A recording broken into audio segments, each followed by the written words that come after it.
Hello friends, welcome back to our channel. గత కొద్ది సంవత్సరాలుగా చైనా కంపెనీలపై భారత్ కొరడా జులిపిస్తూనే ఉంది. 2020లో మొదలైన చర్యలు ఇంకా కొనసాగుతూనే ఉన్నాయి. తాజాగా భారత్ నాణ్యత లేని పవర్ బ్యాంకులు విక్రయిస్తున్న 2 చైనా కంపెనీలపై చర్యలు చేపట్టింది. లిథియం బ్యాటరీలను దిగుమతి చేసుకుంటున్న 2 ప్రధాన కంపెనీలపై భారత ప్రభుత్వం కఠిన చర్యలు చేపట్టగా, మూడో కంపెనీపై విచారణ జరుపుతోంది.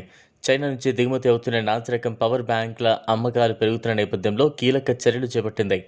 చైనా నుంచి దిగుమతి చేసుకున్న అనేక పవర్ బ్యాంకులు కంపెనీ క్లెయిమ్ చేసిన సామర్థ్యంలో కేవలం 50 నుంచి 60%తో మాత్రమే పనిచేస్తున్నాయి. భారతీయ కంపెనీలు ఈ తక్కువ నాణ్యత బ్యాటరీలను చౌక ధరలకు కొనుగోలు చేసి మార్కెట్లు ఉత్పత్తులను చౌకగా విక్రయిస్తున్నాయి.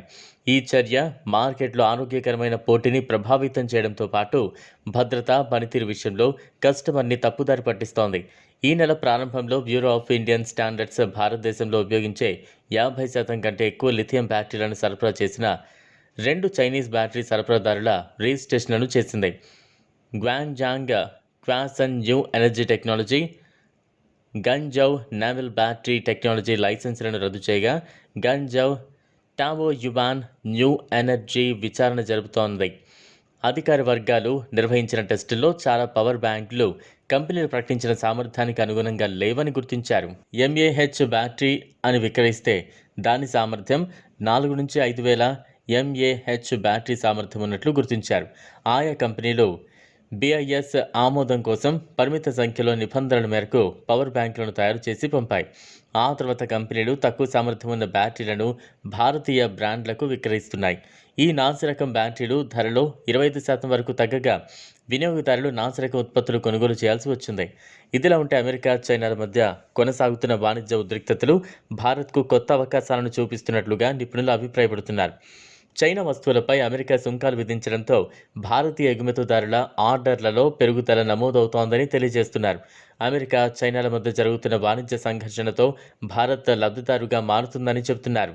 సుంకాల పరంగా నెలకొన్న వాణిజ్య యుద్ధాల సమయంలో భారతదేశం భారీగానే లాభపడింది. ఉదాహరణకు అమెరికా అధ్యక్షుడు డొనాల్డ్ ట్రంప్ గత హయాంలో ప్రారంభించిన వాణిజ్య యుద్ధం కాలంలో భారత్ అమెరికాకు భారీగానే వస్తువులను ఎగుమతి చేసింది.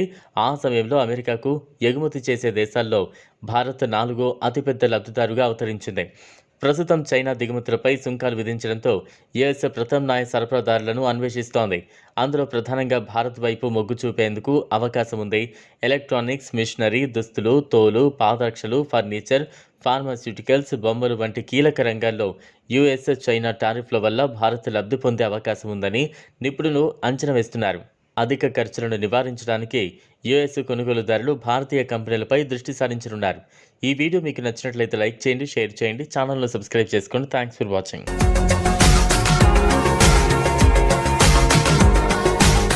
మరిన్ని అప్డేట్స్ కోసం మా ఛానల్ని సబ్స్క్రైబ్ చేయండి.